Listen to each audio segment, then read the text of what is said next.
श्री वीरेंद्र यादव जी। अन्याय कर रहे हैं। नहीं भैया, अन्याय नहीं कर रहे माननीय विधायक जी, ठीक पहले से लगा हुआ कोई। अधिष्ठाता महोदय, आपने हमें बजट पर बोलने का मौका दिया, इसलिए आपका बहुत बहुत आभार।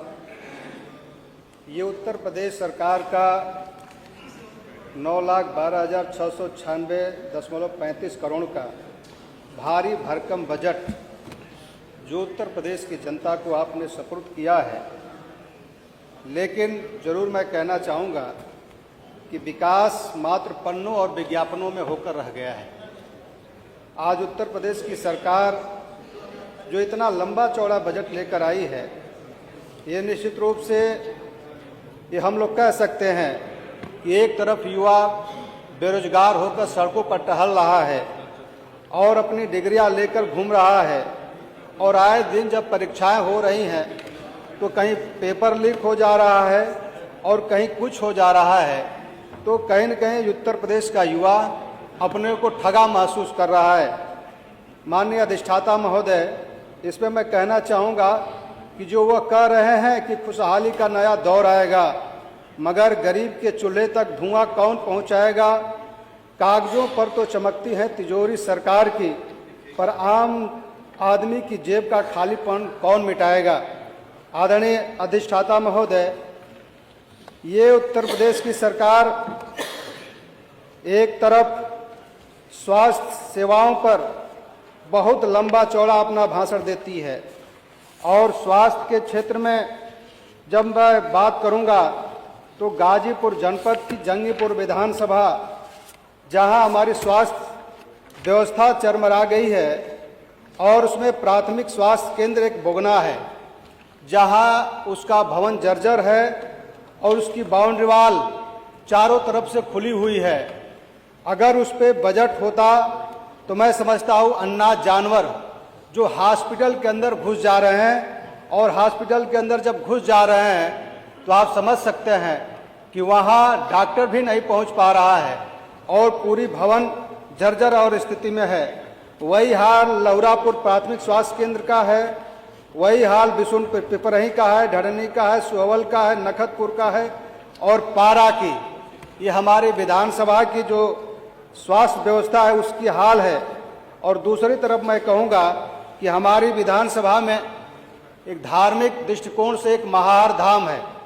महार धाम का एक बड़ा इतिहास है। मैं आपके माध्यम से सरकार से ये मांग करता हूँ कि उसको पर्यटन के दृष्टिकोण से विकसित किया जाए। जो गाजीपुर के हमारी विधानसभा की जो सड़कें हैं आज इतनी जर्जर अवस्था में है कि लगातार हम लोग सदन के माध्यम से मांग कर रहे हैं, लेकिन वहाँ हमारी विधानसभा में कोई भी ऐसी सड़क आज तक नहीं बन पाई जिससे जनता को लाभ हो सके। एक बहुत महत्वपूर्ण सड़क बरही बोगना संपर्क मार्ग है जो अति जर्जर हो गई है, आज तक उस पर कुछ नहीं हो पाया है। और कालूपुर युवराजपुर पटकनिया संपर्क मार्ग, उसकी भी वही दशा है। सुअवल ढड़नी ताजपुर सड़क की भी वही स्थिति है। प्रेम कपूरा से भदेयों तक और NH 24 से चकमदनी नंबर 1 बिजौरा से लेकर भिक्खमपुर, और उसके साथ ये गाजीपुर अंधऊ एक बाईपास जो मुख्यमंत्री की घोषणा में है, और उससे सटे अंधऊ से लेकर गाजीपुर घाट तक अगर बाईपास मार्ग अगर बना दिया जाए तो 4 लेन से लेकर के जो मोहम्मदाबाद फिर बक्सर को जो रोड जाती है उसकी अगर कनेक्टिविटी हो जाएगी तो गाजीपुर आए दिन जाम की समस्या से ग्रसित रहता है। इसके बन जाने से गाजीपुर के बाहर रिंग रोड का काम करेगा।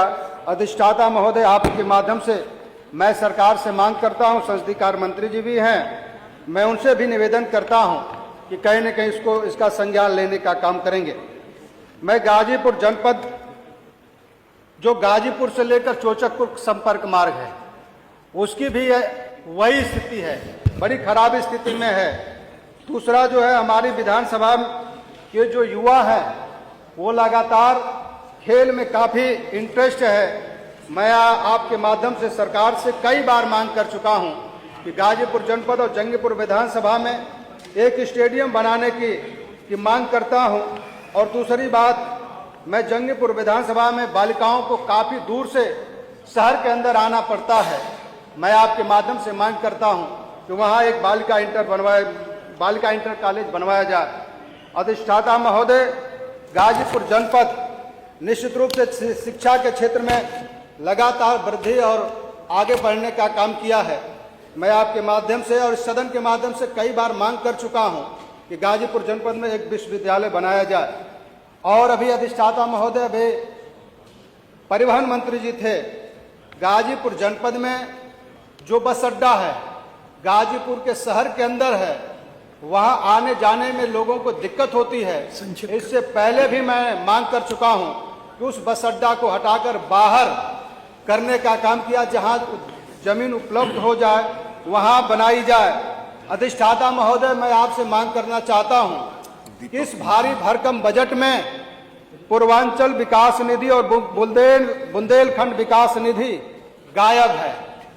ये दोनों विकास निधि गायब है। हमें लगता है कि सरकार को पूर्वांचल और बुंदेलखंड से कोई वास्ता नहीं है। वहां की जनता अपना छलावा महसूस कर रही है। लगातार मैं सदन के माध्यम से बीरेन जी समाप्त करें कृपया।